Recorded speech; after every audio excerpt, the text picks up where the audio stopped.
The fire raged through the Whitmore estate as the town stood frozen, too afraid to move. Charles screamed. His mother was still inside, but no one dared go in. Then Evelyn, limping and silent, walked straight into the flames. What she brought out changed everything. But first, let's go back to the beginning. The sky above Winterfield was the color of tarnished pewter when Evelyn stepped off the coach, and the wind bit with a sharpness that felt personal. She clutched the letter as if it were a lifeline, though its folds were soft from rereading and its ink had faded from the press of her fingers. She wore a woolen shawl that had belonged to her sister, now gone 3 winters, and a brooch at her collar that had long since lost its stone. Her limp was more pronounced after long travel, but she walked with deliberate dignity, her chin lifted just high enough to keep the dust of shame from clinging to her face. Winterfield greeted her with indifference. A boy in overalls stared too long. A woman at the mercantile narrowed her eyes, whispered something sharp behind a gloved hand. Evelyn felt it all and acknowledged none of it. She was not here to beg for affection. She had come with hope, yes, but not the desperate kind. Hers was the quiet hope of someone who had learned to survive disappointment with grace. The moment she laid eyes on Charles Whitmore, standing near the horse post in his pressed coat and polished boots, she knew. She knew in the way a woman knows when a room has grown colder just from who has entered it. His mouth twitched when he saw her, not in greeting, but in calculation. His eyes, the pale gray of frosted glass, swept over her body and paused at her limp. She stood as straight as she could, but he flinched anyway. Barely, but enough. "I expected someone a little more graceful," he said, with a banker's cruelty. Calm, precise, efficient. She nodded once, then turned away before he could see the slight tremble in her hands. The innkeeper, Mrs. Dunley, offered Evelyn a room with the kind of look people reserve for dogs left on doorsteps. Evelyn thanked her, paid in coins wrapped in fabric, and went upstairs without comment. That night, she smoothed the creases from the letter one final time before slipping it into the fire. It curled in on itself with a hiss and a glow, and she watched without blinking. At sunrise, she stepped out with her shawl pinned firm, her hair braided back, and her jaw set. She walked to the market and asked where she could be of use.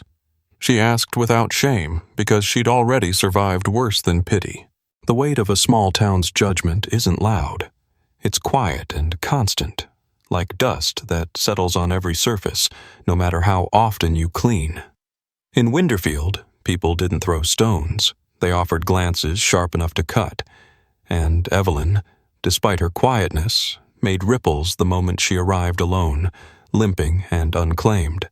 The town didn't hate her. They simply made space around her, as if kindness might be contagious and they weren't sure they wanted to catch it. The wives of store owners and school teachers rarely addressed her by name. To them, she was that one, or more cruelly, the one he turned down.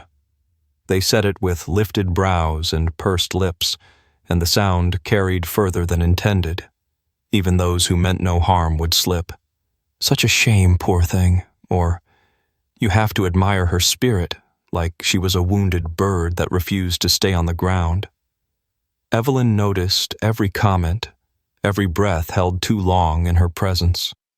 She simply responded with softness so consistent it unsettled people. Her bread, honey-warmed, wrapped in cloth, began showing up at doorsteps without note. The quilts she made held patterns stitched with a patience no one could name. And when someone's child fell sick, Evelyn offered her own balm made from crushed mint and lavender, the kind her mother used to rub on her knees when the limp first began. She found a rhythm in being useful, not in the way that demanded praise, but in the way a rocking chair fills silence. She never spoke ill of Charles, never corrected the rumors. She didn't need to. Her silence made more noise than gossip ever could. It was during the late spring bazaar, with bees humming over berry pies and hymns drifting from the chapel window, that she noticed the older woman struggling with her cane near the tea stand. Ruth Whitmore's hair was coiled like silver thread, her spine as stiff as her pride, and her tongue known to bite. Still, Evelyn approached, not out of obligation, but because someone needed her. She offered an arm, not with pity, but with respect. She poured the tea without spilling, then tied Ruth's bonnet again when the wind tugged it loose. Her hands moved with the practiced care of someone who had tended others long before tending herself. Ruth didn't thank her, but she also didn't forget. That night, Evelyn walked home alone through the rustle of dry grass and whispering fences. She didn't know yet that she'd been seen, not in pity, not in curiosity, but in truth. And in a town where everyone spoke, one woman had begun to listen. The wind had been cruel all day, snapping clothes off lines and rattling shutters like bones in a tin can. By nightfall, it turned wild, tearing through Winterfield with a rage that seemed almost deliberate, like it had been sent to test something in the town's bones. Smoke came before the glow, thin at first, trailing over the rooftops like a ghost's breath, then thicker, darker, curling like fists over the chimney tops of the Whitmore estate. It was the barn that caught first. No one knew how, but within minutes the fire had leapt to the main house, hungry and merciless. Flames licked the windowsills, then roared inside like they'd been waiting their whole lives to take that house down. Wood snapped like rifle shots. The sky turned orange. Charles Whitmore stumbled out through the front door, coughing, dragging only himself. His suit was singed at the sleeve. His hair was wild, one shoe gone. He fell to his knees in the yard, chest heaving. "Mother!" he yelled, as if shouting could command time to reverse. The townspeople came in waves, robes flapping, boots crunching gravel. But none crossed the fence. They watched, hands over mouths, faces pale. It was too fast, too far gone. "She's still inside," someone murmured. A schoolteacher. His voice trembled.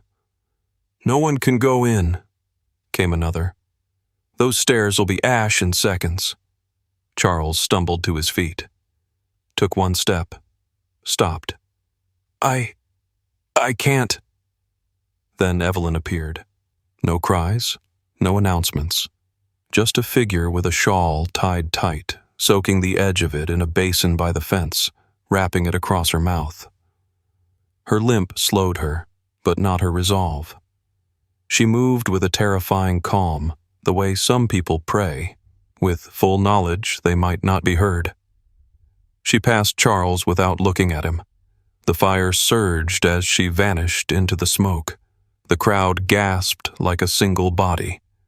And then silence, except the roar of flames and the steady crack of timber folding in on itself.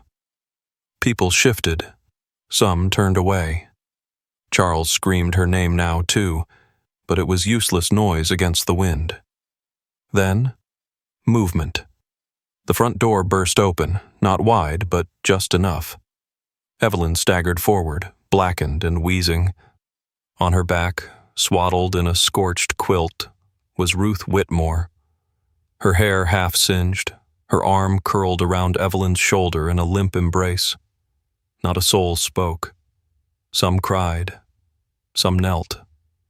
And Charles fell to his knees again, this time not from smoke or panic, but from something heavier, the weight of a truth he hadn't known until now. The woman he'd once called unwanted had walked through fire for the one thing he couldn't save. The room where Ruth convalesced was simple.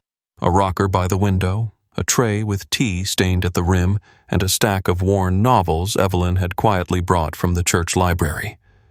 There was no grandeur in the recovery, no dramatic proclamations, just the soft rhythm of breathing, the occasional rattle of a medicine spoon, and Evelyn's steady presence like a tide that refused to recede.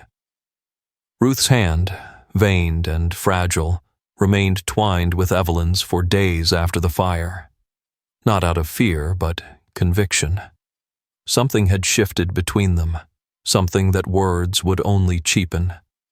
She'd once lived a life surrounded by the polite cruelty of women who smiled to her face and gossiped once she passed.